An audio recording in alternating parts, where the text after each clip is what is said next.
Hi everyone, Alan Chambers from Vector and Martial Intelligence Method. I'm here with Guru Dean. We're going over some concepts as far as overhead strikes, or any strikes in particular, from the reverse grip. For those of you who do FMA, it would be your Pakal grip. And I like breaking things down. My system breaks things down into quadrants, not unique compared to martial arts. There's lots of systems with quadrants. But what I found, I've developed a system that's kind of amalgamated lots of my training over the past 20 plus years, and a big influence in that is Silat, Kuntal Silat in particular, but there's also influences from HEMA and FMA and catch wrestling and JKD obviously, and many other things as well. So today we're going to take a look at, many of you are aware of this kind of block, if you will. Some systems will block with what would be called a bad hand in FMA, right? Some people do this, right? I've seen people kind of hit at the same time.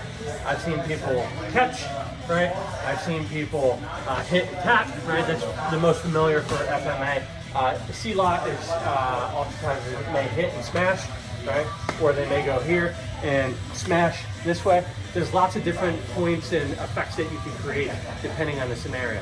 But for me, since I'm always focused on combatives and self-defense first, particularly with non-martial artists, it's how can we utilize gross motor skill first and foremost. So I developed a system that's based on Silat, a lot of the movements in Silat, and again, huge influences from other things.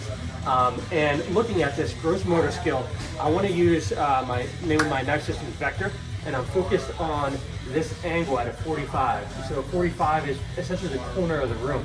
So when Guru comes down, I'm attacking this here, right? And even if I were to stay, you can see the impact it makes just there. It's really, really nasty.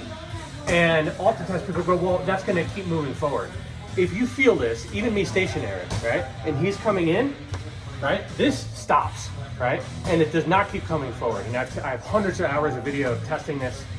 This is absolutely nasty. And it's not only available to myself as a 235 pounder, but I have males, females, experienced, non-experienced people, 100 pound to 300 pound to do this, and it works against me and with me. So I would try to find something that was variable as much as possible to stop, right? So for me, it's run. I see a knife, get out of there, right? Second, smash. I'm trying to smash, right? And then number 3, grab, right? Because if I haven't dislodged this or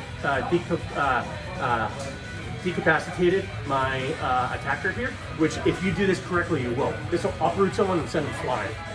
Or if that knife isn't gone, I need to attach myself to it, okay?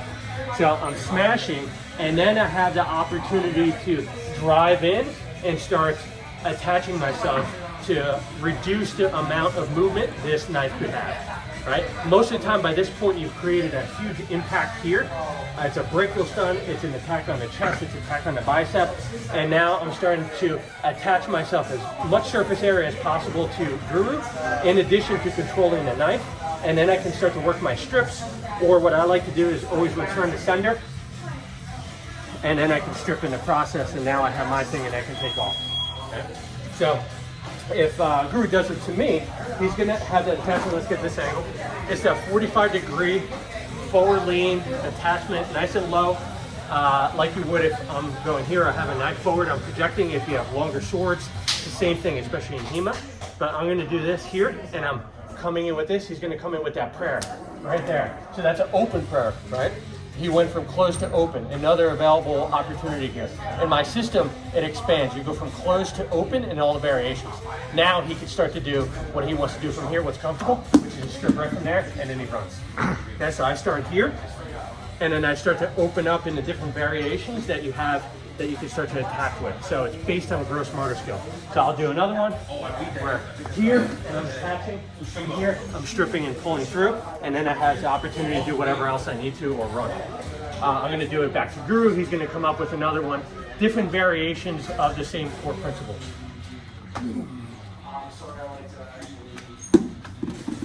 And notice he immediately, right after impact, it's a double beat, so it's impact and attachment. If that hasn't been dislodged, you have to almost assume it hasn't been dislodged.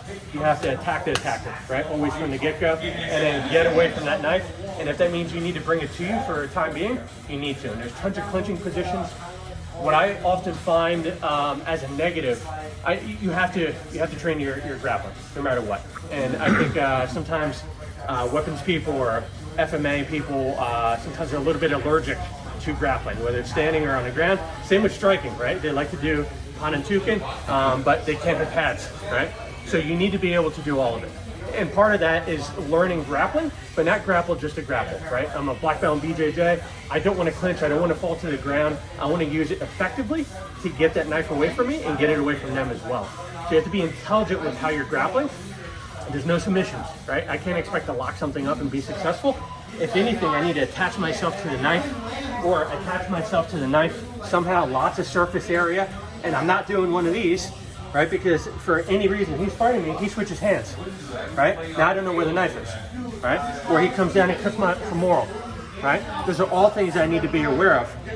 That I need to have attachments to. I need to use my body, my striking's in here, my hits are in here. I have to be offensive with all of this. These are all bumps and hits as I'm coming through, right? So this is a hit here. It's also levering this up, and then I drive my shoulder down. Look how it sinks his body down. These are all little hits that don't look like anything, but it opens me up to send this back, and I rip this out.